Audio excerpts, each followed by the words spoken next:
Les Baladeurs, une série audio Les Others.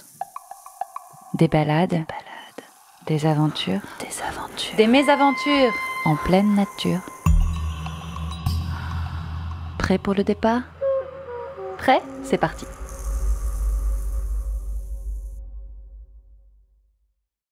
Chers amis baladeurs, comme vous avez pu l'entendre dans de nombreux épisodes de ce podcast, ce qu'il se passe dans notre cerveau au contact de la nature sauvage n'est pas toujours beau à voir. Distorsion de la réalité, hallucinations, phobies, délire. Le 11e volume du magazine papier Les Others vous proposera une plongée au cœur de ce territoire immense et impalpable qui relève du psychique, du fantasme ou encore de l'imaginaire. C'est donc un voyage multicolore où l'esprit s'embrume, les émotions déraillent et les sensations disparaissent que vous pourrez très bientôt expérimenter par la lecture au fil de ces 304 pages. Fraîchement envoyé à l'imprimeur, ce nouvel opus est disponible en précommande sur le site lesothers.com, avec en bonus les frais de port offerts jusqu'au 9 juin. Et tout de suite, prêt pour un déconfinement des oreilles ? Voici votre nouvel épisode des Baladeurs.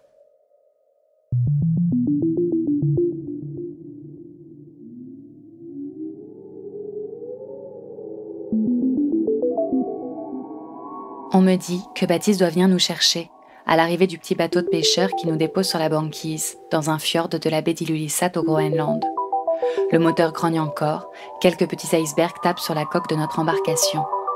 On balance les sacs sur la glace, entre terre et mer. Et j'aperçois alors une silhouette, traînant derrière elle un traîneau pour amener les affaires, traçant 2 sillons parallèles sur la banquise immaculée. On rentre au chaud dans le carré du voilier, prisonnier des glaces. Nous sommes en avril, au crépuscule d'un long hiver sans jour. Baptiste est là, capitaine du voilier immobile depuis 8 mois. Sa maison et son bateau, son jardin les immenses chaînes de l'Inland 6 qu'on aperçoit au loin. Et devant, une multitude d'icebergs.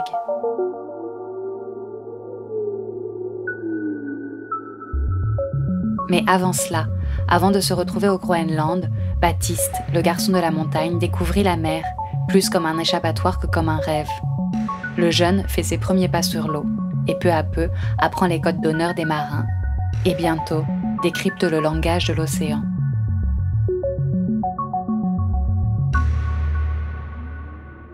Je suis né à Chamonix en fait, donc dans la montagne.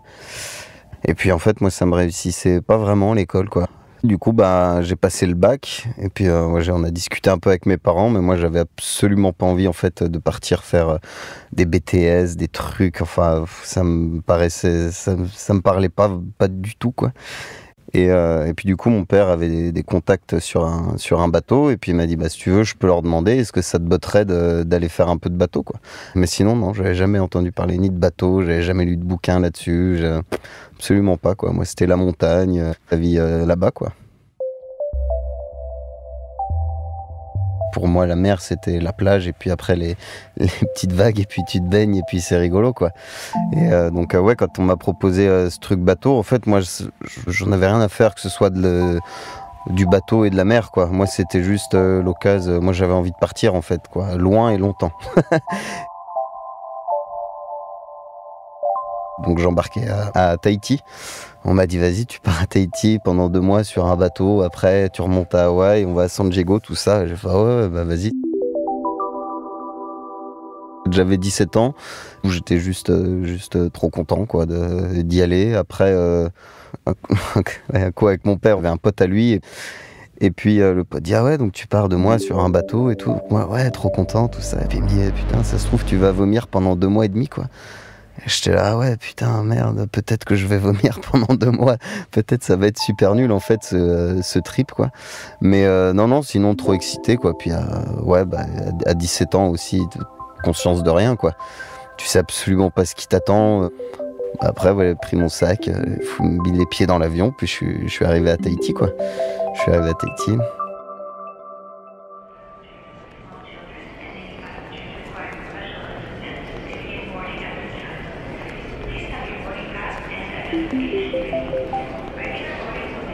Là, ça a commencé un peu sur des chapeaux de roue parce que j'ai été... que je ramenais des pièces mécaniques pour le bateau, donc les douaniers m'arrêtent quoi. Ils me disent bon bah ouvrez votre sac et puis moi je sais absolument pas ce que c'était, j'y connaissais encore rien quoi. Et puis le mec me dit c'est quoi ça? Parce que ça on peut s'en servir pour fabriquer des armes. Alors moi j'étais je sais rien, je dois amener ça sur un bateau et tout. J'ai passé 4 heures, 5 heures dans les trucs de douane, ils vérifiaient plein de trucs. Et puis ils ont dit bon bah on garde la mallette en fait, vous pouvez y aller, puis si vous êtes vraiment sur un bateau, vous direz à votre capitaine en fait de venir les chercher quoi. Mais donc je suis sorti de l'aéroport, mais du coup avec 5 heures de retard. Du coup il n'y avait plus personne. Et puis j'avais pas de téléphone, j'avais pas internet, puis ouais, le champion quoi, j'avais pas pris une seule adresse mail des mecs à bord du bateau, j'avais pas un numéro de téléphone, enfin, c'était un peu n'importe quoi. Puis du coup je me suis retrouvé avec mon sac à Tahiti, puis je dois aller sur un bateau, donc il doit être au port, donc là j'appelle un taxi, je dis mec faut qu'on fasse tous les ports de Tahiti quoi, tu vois. Enfin toutes les marinas, et puis on en fait une première à Yapa et tout, puis là d'un coup je vois le mât du bateau, je fais il est là. Avec le mec on y va, puis le bateau était dans le port militaire. Donc, pareil, je me suis pointé à la petite guérite devant le militaire avec l'arme et tout. Je me suis retrouvé, je me baladais sur les bateaux militaires parce que le bateau sur lequel je devais embarquer était à couple quoi, donc et les mecs castiquaient les grosses mitraillettes, les machins, qui me regardaient, j'étais avec ma petite guitare, bonjour, je vais sur le bateau là, ils étaient ok vas-y. Puis là je suis arrivé, puis il y avait le capitaine qui était dehors, et puis qui m'a dit c'est toi jeune, super, installe-toi et tout, il avait trouvé ça tout à fait normal. Et puis voilà quoi, puis j'étais embarqué sur ce bateau. Ouais.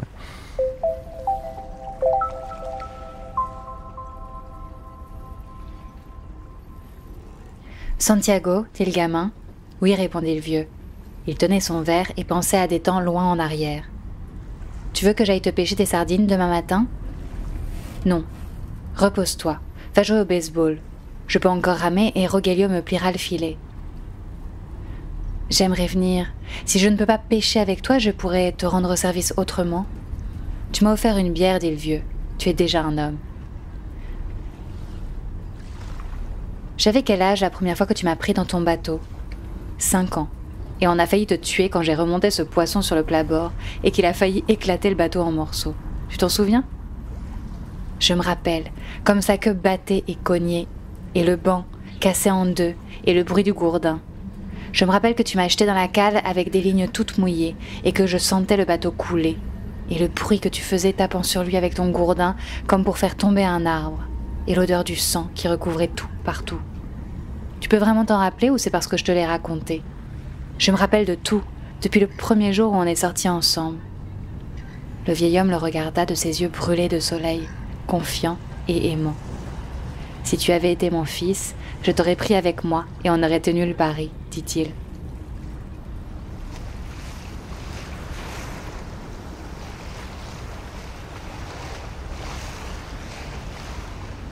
C'était un bateau en fait qui fait quoi? Il fait 35 mètres de long, donc c'était un voilier avec 2 mâts.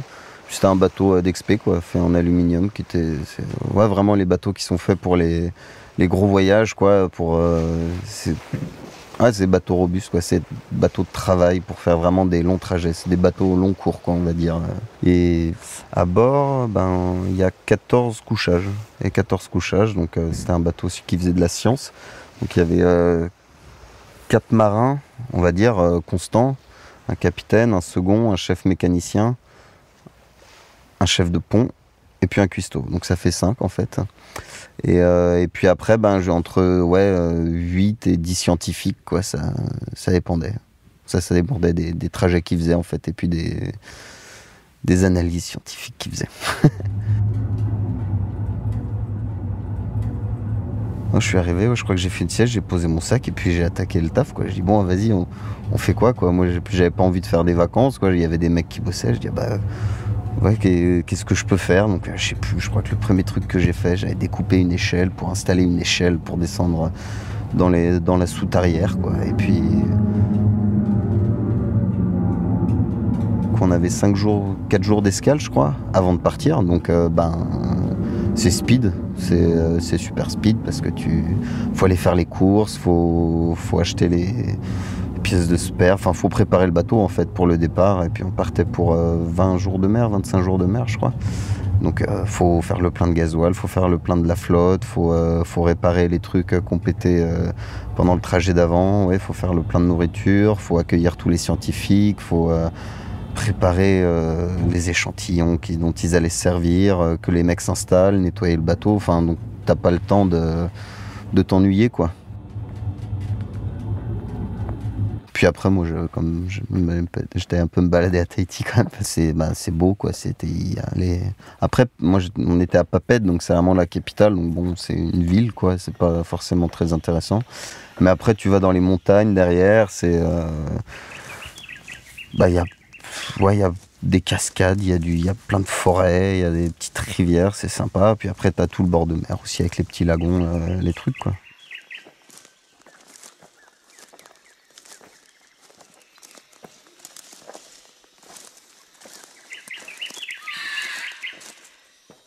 Mais moi, je me souviens, c'était d'abord les premières soirées avec des vrais marins, quoi. Parce que du coup, après, tu te mets à fantasmer un peu autour de ça, quoi. Ouais, puis se retrouver avec des vieux loulous, à boire plein de bière, à trouver des magouilles pour aller acheter de l'herbe. Et moi, j'étais arrivé, ah ouais, c'est super, je vais arrêter de fumer, je vais pas trop boire. Puis t'essaies de draguer des filles, ouais, enfin, c'est la vie, quoi. Je me souviens vraiment de dire on va sortir un peu justement des écoles, des tables, des gens qui t'expliquent des trucs sur des tableaux, ouais, ça faisait du bien. Le garçon partit. Ils avaient mangé sans lumière sur la table. Le vieil homme enleva son pantalon et gagna le lit dans le noir. Il roula le pantalon pour en faire un oreiller, le journal calé à l'intérieur. Il s'enroula dans la couverture et s'endormit sur les autres vieux journaux qui recouvraient les ressorts du sommier. Il s'endormit très vite et rêva d'Afrique, quand il n'était qu'un garçon, avec les longues plages dorées et celles de sable très blanc, si blanc que l'œil en faisait mal, et les falaises des caps, et au fond, les hautes montagnes sombres. Il revenait se promener sur ces côtes toutes les nuits désormais, et dans ses rêves, il entendait le grondement des vagues et voyait les bateaux indigènes les traverser. Il sentait le bitume et les toupes du pont quand il dormait, et il sentait cette odeur de l'Afrique que la brise de terre apporte au matin. D'habitude, quand il sentait cette brise de terre, il se réveillait, s'habillait et partait réveiller le garçon. Mais cette nuit, la brise de terre vint très tôt. Il sut dans son rêve qu'il était trop tôt, et continua à rêver pour voir les pics blancs des îles s'élever de la mer, puis rêva de tous ces ports et criques des îles Canaries. Il ne rêvait plus de tempêtes, ni de femmes, ni de grands événements, ni de grands poissons, ni de combats, de concours, ni de sa femme. Il ne rêvait plus maintenant que des lieux et des lions sur la plage. Il jouait comme de jeunes chats dans la tombée de la nuit, et il les aimait comme il aimait le garçon. Simplement, il se réveilla, regarda par la porte ouverte où en était la lune, déroula son pantalon et l'enfila. Il pissa à l'arrière de la cabane, puis remonta la route pour aller réveiller le garçon. Il frissonnait, parce que le matin était froid, mais il savait qu'il se réchaufferait dès qu'il se serait remis à ramer.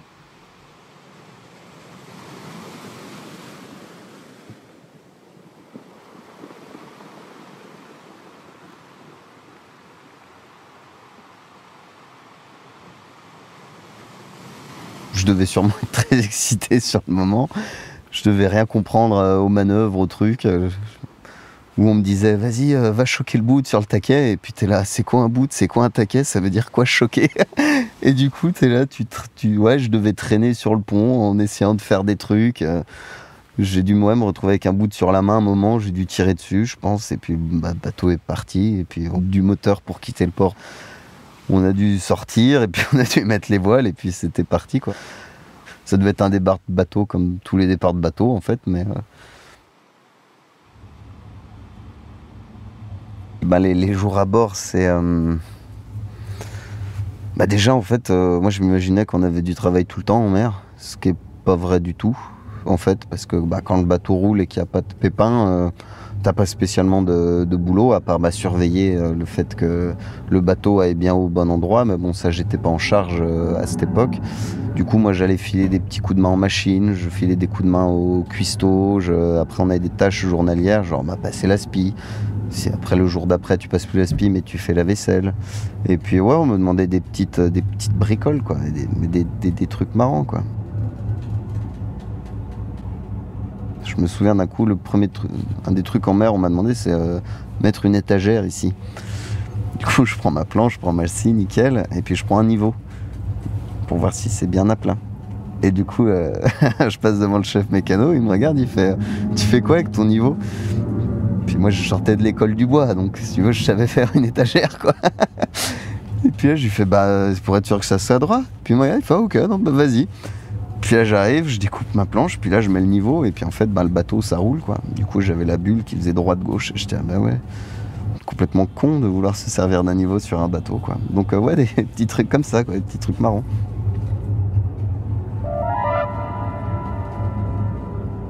Bah, ils m'appelaient tous jeune déjà, j'étais le petit jeune quoi.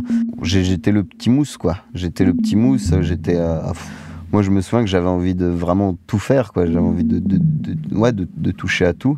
Et puis dès qu'il fallait faire des trucs, ils me demandaient, tu vois, ils m'ont pas mal fait participer aux manœuvres de voile. Je me suis retrouvé à faire des vidanges avec le mécano, à gérer des jeux au culbuteur, avec la cuisine pareil, quoi, apprendre à comment organiser une cuisine quand tu fais à bouffer pour 14 personnes. Je me suis mis à faire des cars aussi la nuit donc j'avais un chef de car, je ne les faisais pas tout seul, qui m'expliquait un petit peu les petits instruments, un peu mes débuts de voile aussi, à dire ben voilà comment on hisse, apprendre à faire un nœud de chaise par exemple, parce que moi au début je viens de la montagne, j'avais fait un peu d'escalade, mais on utilise beaucoup le nœud de 8. En fait le nœud de 8, ce qui est chiant c'est que si tu le serres, il est indéfaisable. Donc je me souviens, j'avais fait des nœuds de 8 partout, moi, du coup, quand on fait faire des nœuds, puis j'entendais tout le temps gueuler les mecs. Putain, mais qui c'est qui a encore foutu un nœud de 8 ici? Puis je disais, bah, c'est moi et tout. Donc ils m'ont appris, voilà, à faire un nœud de chaise, ils m'ont appris le nom des voiles, le nom des bouts. Enfin non, donc c'était... Et ils ont vraiment été super patients, et puis... Ouais, ils étaient dans un vrai truc de transmission, quoi. Donc c'est là que j'ai appris vraiment énormément de choses, quoi. T'es plombier, t'es mécano, t'es électricien, t'es cuisinier, t'es homme de ménage, tu règles les voiles, t'es météorologue, t'es plein de trucs en fait quoi. Et donc ça c'est chouette parce que tu touches à tout et ce côté un peu manuel que j'aime bien. Moi je disais des conneries avec le cuistot, j'allais bricoler les machines et puis j'aidais les scientifiques à faire des trucs, mais non, en gros, comment ça se passait, c'est donc les scientifiques avaient un programme, et donc sur le parcours du bateau, de l'escale A à l'escale B, il y avait des points en fait qui étaient donc ce qu'on appelait c'était des stations, et où on restait 12 heures ou 24 heures au même point. Et puis là, on traînait des filets pour récolter tout ce qu'il y a en surface, on envoyait des CTD jusqu'à je sais plus combien de centaines de mètres de profondeur pour ramasser des échantillons d'eau, pour examiner toutes les couches au niveau de la salinité, de l'oxygénation qu'il y a dans les couches de l'océan. Ils pêchaient donc du phytoplancton, du zooplancton. Puis donc il y avait une partie où c'était juste des données d'ordinateur et puis une partie où il y avait du vrai échantillon où donc là fallait passer dans les filtres, ça finissait dans des petites éprouvettes, on stockait ça en cale à vent et puis du coup c'était un peu le coup de feu des scientifiques quoi. Donc là tout le monde était un peu au taf. Nous on aidait les marins, on aidait à mettre justement les filets à l'eau. Moi je me souviens, il y en a une qui était tout le temps malade, du coup j'allais chercher ces éprouvettes à l'avant parce qu'à l'avant ça bouge plus. Puis du coup si elle allait là-bas elle vomissait, donc moi j'allais chercher ces petites éprouvettes. Ouais, voilà quoi, ce genre de truc. Puis la station s'arrête, tu refais 2-3 jours de nave. Et puis si les conditions, ça c'est à chaque fois si les conditions météo le permettent, parce que des fois il y a trop de mer, du coup tu peux pas mettre les appareils à l'eau quoi. Et puis voilà, tu fais tes 3 jours et puis boum, tu refais tes prélèvements. C'était la raison d'être en fait de ce bateau à ce moment-là. C'est un bateau qui faisait un tour du monde. Donc c'était voilà, c'est pour ça qu'il faisait ce tour du monde quoi. Il bossait pour des labos d'échantillonnage quoi.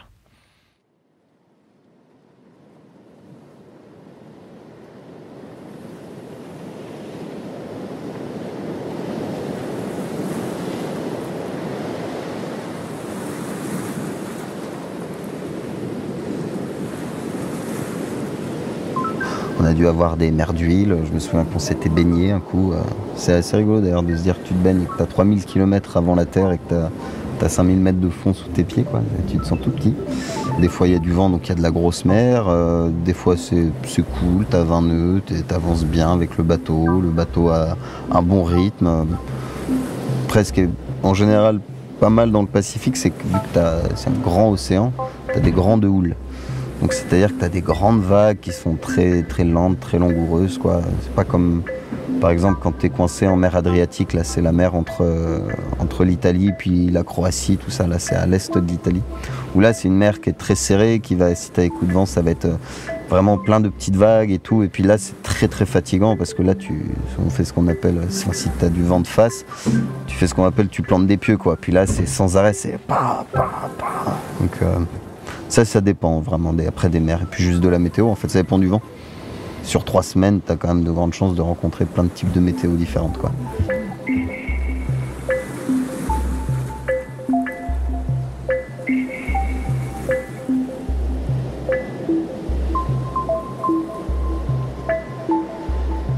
Bah moi à cette époque-là, j'avais l'inconscience qui fait que quand même c'est super confortable, quoi. Moi j'avais même envie de me prendre une tempête pour voir ce que c'était du gros vent et puis de la grosse mer, mais c'est bah ouais, enfin à cet âge-là t'as le feu, quoi. C'est trop bien.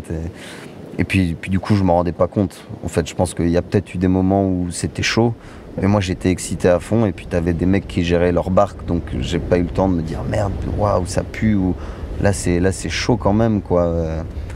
Après les tempêtes c'est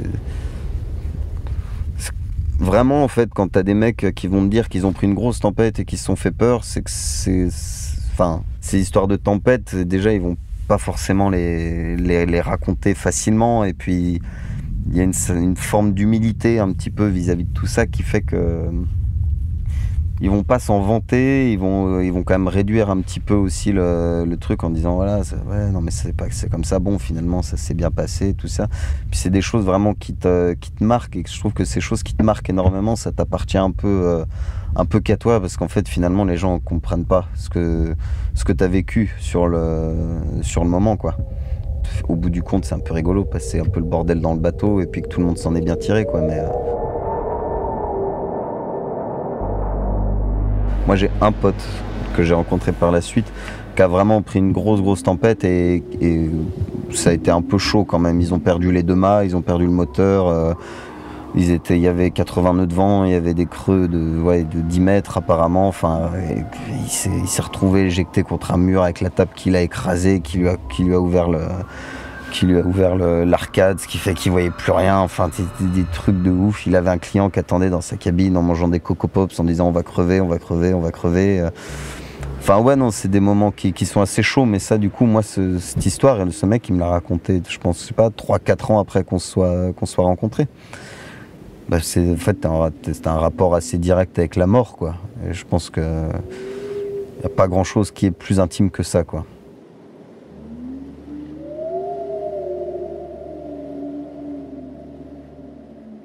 Comme j'aimerais que le gamin soit là, dit-il à voix haute. Et il se recala contre le plat-bord arrondi de la proue, sentant la force du grand poisson dans la ligne qu'il tenait en travers de ses épaules, glissant régulièrement vers le large comme il l'avait choisi. Et très fort, il redit, comme ce serait bien que j'ai eu le gamin. Mais tu n'as pas pu emmener le gamin, il pense. Tu n'as que toi, tout seul, et tu ferais mieux de t'occuper de la dernière ligne maintenant, qu'il fasse noir ou qu'il ne fasse plus noir, la couper et l'ajouter aux 2 bobines de réserve.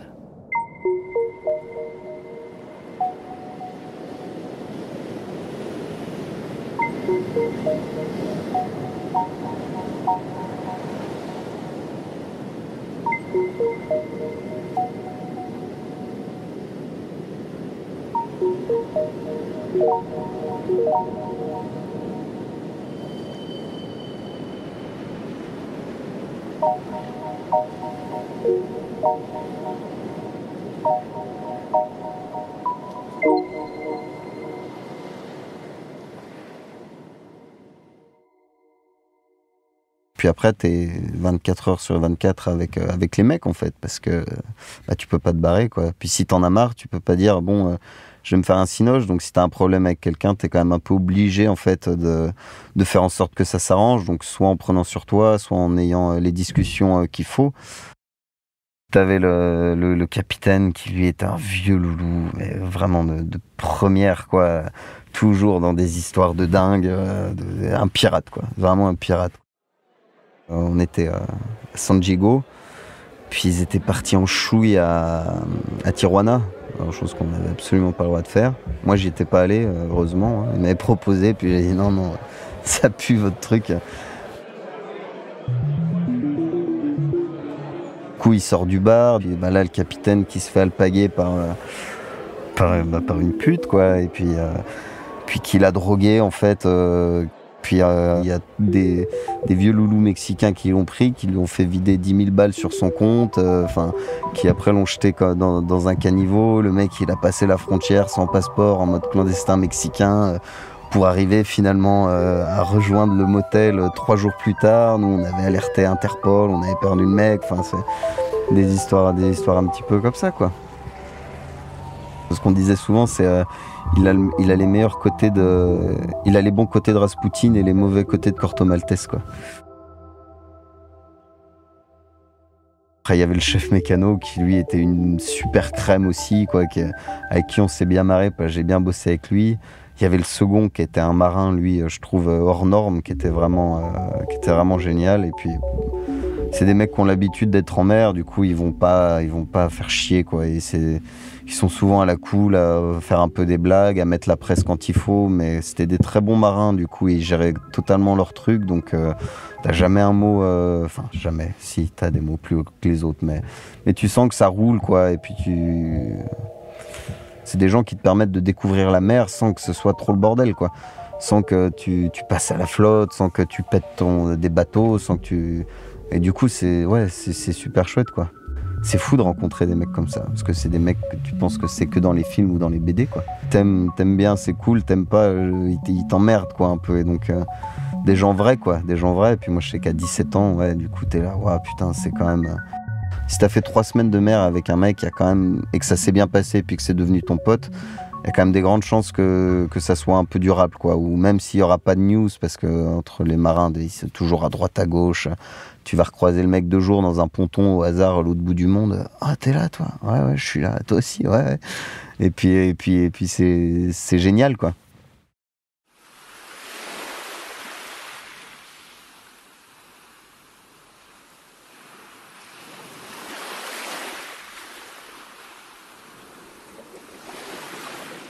Tu prends des météos, en fait. Tu reçois des météos, donc t'as plusieurs objets qui peuvent t'indiquer la météo. Et puis toi tu la vois et puis tu la compares avec ce que tu vas faire. Si tu vois que tu vas prendre un gros temps, tu peux essayer de changer un petit peu de route, histoire de moins prendre une grosse tempête. Des fois tu es juste là, là on va en prendre une grosse à partir de demain soir et ça va durer 2 jours. Et puis le lendemain soir tu es là et puis là tu subis.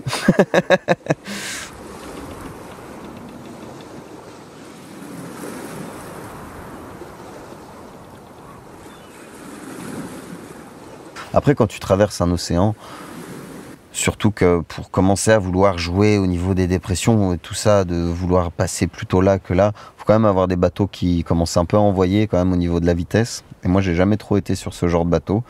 Et donc, ouais, quand tu traverses l'océan, tu peux te donner des grands axes, on va dire. Mais il y a un moment, tu subis un peu ta météo aussi, quoi. Et après, par contre, c'est au niveau de la navigation côtière. Donc là, tu longes les côtes et puis tu fais des escales, des trucs. Là, par contre, si tu vois que tu as un gros coup de vent, tu te mets aux portes, tu attends que le gros coup de vent sorte, qu'après il fait beau, tu as une belle journée, puis là tu pars. Voilà, tu fais avec la météo, quoi.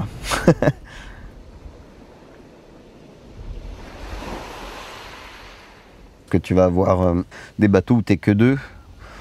Et puis, t'en as qui vont faire 3 heures, t'en as d'autres qui vont préférer 4 heures, 4 heures, il y en a qui vont faire 5 heures, et puis ensuite 3 heures par contre quand il fait nuit, puis 5 heures. Enfin, après, tu peux être d'écart, donc juste à 2, tu peux avoir 4 mecs qui tournent sur l'écart. si t'es de quart à minuit, tu vas te coucher à 8h, donc t'as tout le monde qui mange, toi tu vas te coucher. Puis à minuit, t'as ton collègue d'avant qui vient te réveiller, et puis tu surveilles le bateau. Donc après, ce que tu as à faire pendant tes quarts, c'est très différent. Si tu traverses la Manche, que tu as énormément de bateaux, eh ben, tu vas être taquet à surveiller les bateaux pour être sûr de pas faire une route de collision, puis de pas se payer un bateau, en fait, tout simplement. Tu as des coins où tu vas être beaucoup plus tranquille, où tu peux te faire le quart, où tu touches à rien, tu peux regarder les étoiles pendant 4 heures, et puis t'as pas trop de mer, et puis tu es en slip parce que tu es entre Tahiti et Hawaï, et puis c'est super cool.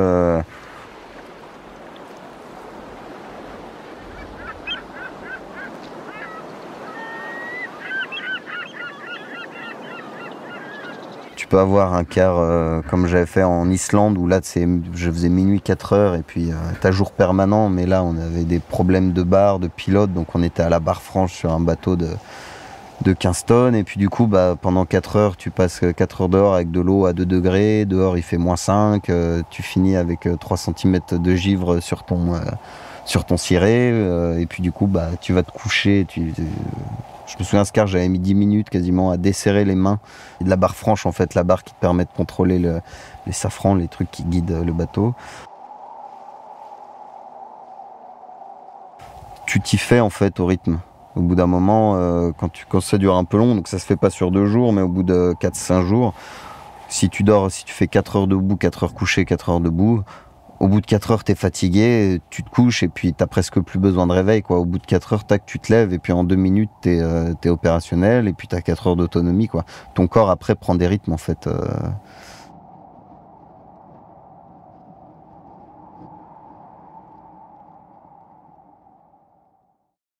Comment tu te sens la main ? Demanda-t-il à la main, crispée par la crampe, aussi raide que la main d'un cadavre. Je vais manger un peu plus, en ton honneur. Il mangea le thon qu'il avait coupé en 2, le mâcha lentement et recracha la peau. Comment ça va, la main ? Ou bien, c'est encore trop tôt pour le savoir ? Sois patiente, la main, il dit. C'est pour toi que je fais ça. Lentement et consciencieusement, il mangea tous les filets découpés du thon. Il se redressa, essuya ses mains sur son pantalon. Tu peux laisser partir la ligne, la main, et je la retiendrai du bras droit, tout seul, jusqu'à ce que tu arrêtes cette comédie. Il frotta sa main ankylosée contre son pantalon et tenta d'assouplir les doigts, mais elle ne s'ouvrait pas. Peut-être elle s'ouvrira à nouveau avec le soleil, pensa-t-il. Peut-être qu'elle s'ouvrira quand j'aurai digéré la force brute du thon. Si je dois la voir, je dois réussir à l'ouvrir, coûte que coûte. Mais je ne veux pas l'ouvrir maintenant, de force. Il faut qu'elle s'ouvre par elle-même et revienne de son propre gré. Après tout, j'ai trop abusé d'elle dans la nuit, quand j'ai dû décrocher et couper les autres lignes. Quand j'ai fait mon premier quart, en fait, tout seul, on n'était que 2.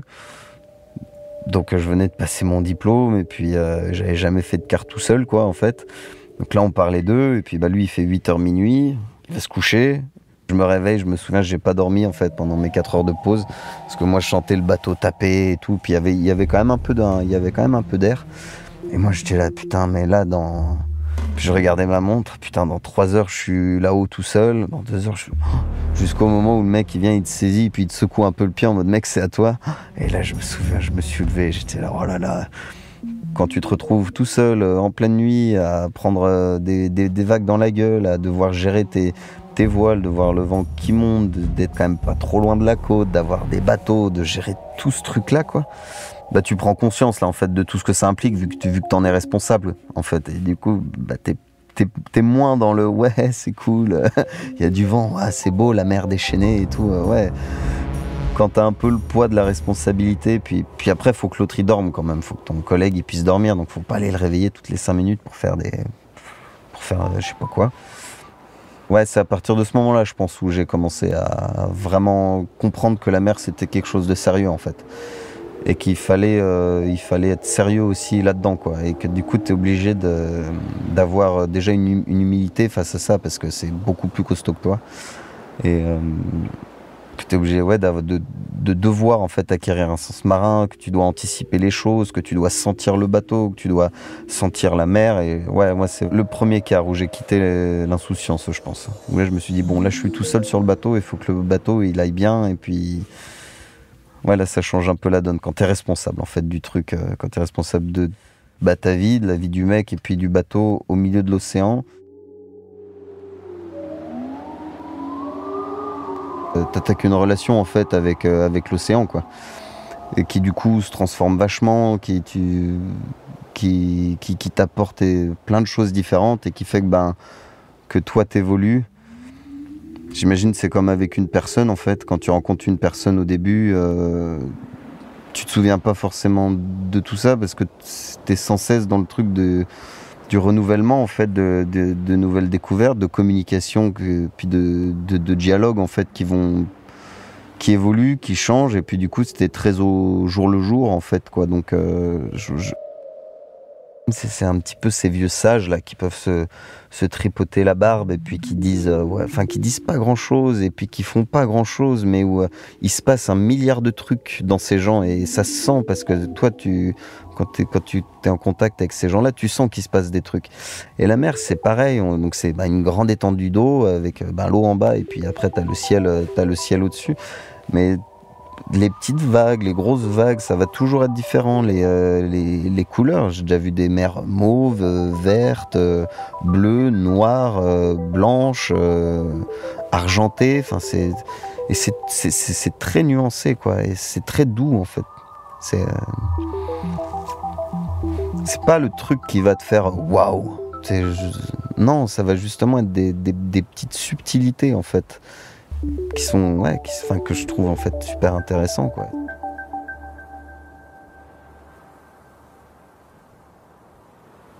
Il regardait la mer et sut comme il était seul.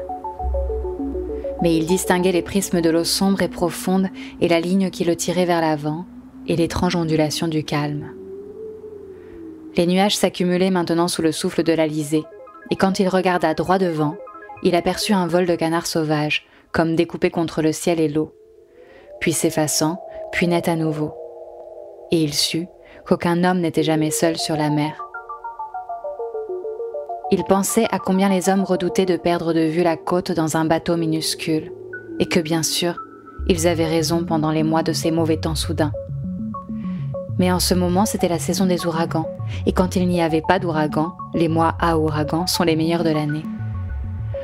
Quand un ouragan approche, tu envoies toujours les signes dans le ciel 4 jours à l'avance, si tu es en mer.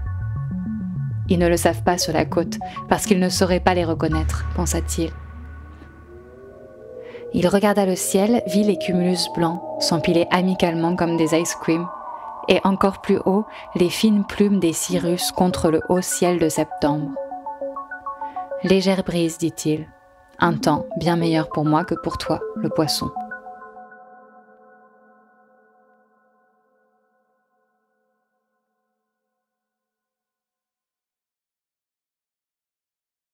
Première escale, ça faisait déjà 1 mois que j'étais à bord. Donc là tu rentres dans le fonctionnement bateau en fait, et puis là tu commences à apprendre et à vivre un peu ce que tu dois vivre sur un bateau, le moment on va dire de l'excitation que moi je vivais parce que tout ça était nouveau, je l'avais plus. Je commençais à avoir les excitations d'un mec qui a passé 3 semaines en mer à voir que de l'eau et que tu vois la terre arriver, et puis t'es là, oh putain génial, et puis t'approches. Puis au bout d'un moment, tu jettes tes haussières à terre, et puis là, tu descends, et puis là, tu vas au bar, tu manges un burger, tu bois une bière, tac, tu cleans un petit peu le bateau, enfin, tu fais les entrées, tout ce que implique, on va dire, une arrivée à quai. Enfin, là, on avait des escales de 4-5 jours.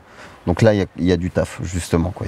Faut refaire le plein de bouffe, faut refaire le plein de gasoil, faut décharger les appareils scientifiques, recevoir les nouvelles équipes, patati patata, quoi. Donc, t'arrives à prendre une journée, on va dire, un petit peu pour toi, pour aller visiter un peu à droite à gauche des trucs sympas, mais puis après, tu sais que tu repars, justement, que dans une semaine, t'es rebarré à te refaire 25 jours de mer pour aller là. Donc là, t'es dans un rythme bateau, quoi, et puis un rythme d'escale, et puis vu que t'arrives Ouais, que t'as ta journée, tu loues une caisse et puis tu pars te balader un petit peu dans le coin, quoi. Tu vas te faire éventuellement une petite rando, tu fais un ou deux trucs qui sont pas très loin et qui prennent pas 3 jours à faire. Puis tu te promènes, quoi. Tu te promènes, tu t'arrêtes, tu bois une bière. Tu parles un peu de ce que t'as vécu, lui, il m'a trop fait chier pendant 3 semaines. L'autre, ah ouais, putain, moi c'est lui. Ah, c'est pas, il m'avait fait ça. Ouais, puis ça c'était quand même cool. Tu ressasses déjà un peu tes 3 semaines de merde avant, quoi, de savoir ce qui allait bien, ce qui va pas bien. Et il y avait eu un coup devant les falaises où tu vois donc tout l'océan devant toi. Et puis là, donc, je m'assois donc, dans un petit café un peu cool, et puis il y avait un vieux papy à côté avec des lunettes de merde, une petite barbiche, et puis un petit chapeau de paille, quoi. Et puis je commence à essayer d'entamer un petit peu le dialogue avec lui, quoi. Et puis là, il me regarde, donc il met son index devant sa bouche, il me dit chut. Puis là, avec ses mains, en fait, il me montre qu'avec mes yeux, il faut que je regarde l'océan et que je ferme ma gueule, quoi. Et puis du coup, j'ai passé 1 heure sur cette chaise à côté de l'autre à boire mon café. Et puis au bout d'un moment, le mec s'est levé, puis il m'a serré la main et puis il m'a dit bonne journée. Puis il s'est barré. Puis là, puis après moi je suis rentré au bateau et il s'est rien passé. Puis t'as eu l'impression qu'il t'est arrivé un truc de dingue.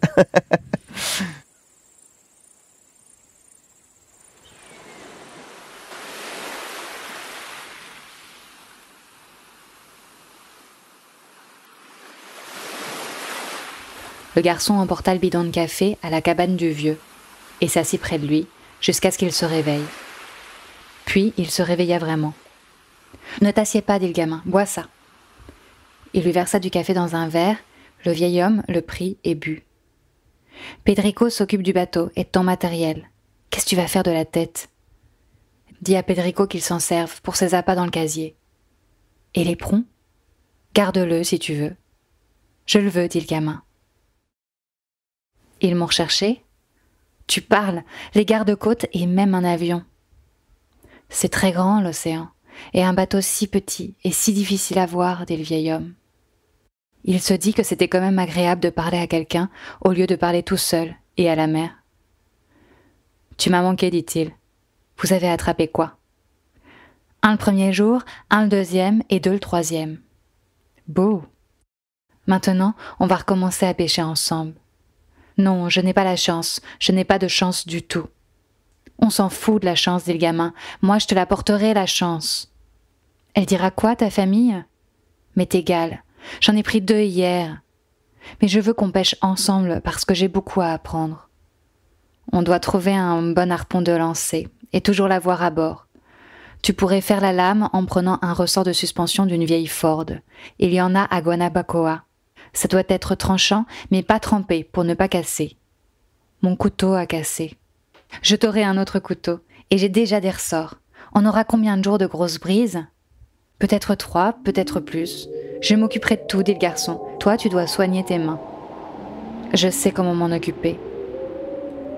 Cette nuit, j'ai craché un truc bizarre, et senti que quelque chose dans ma poitrine était cassé. Extrait, Le vieil homme et la mer, Ernest Hemingway.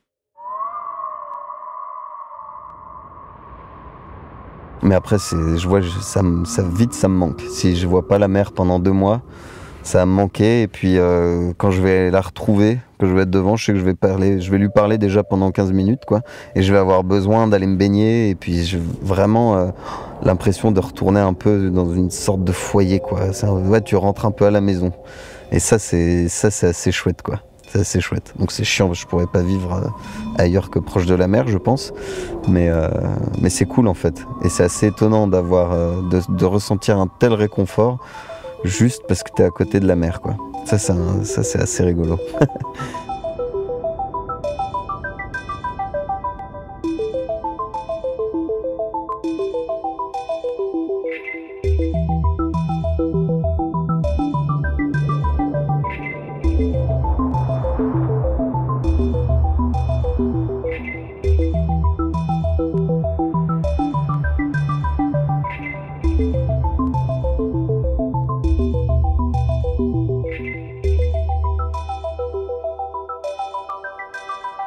Les Baladeurs, une série audio Léo Zers, écrite et réalisée par Camille Juseau, La musique océanique et langoureuse est de Alissan Brassac, le mixage sur les crêtes des vagues est de Laurie Galliani.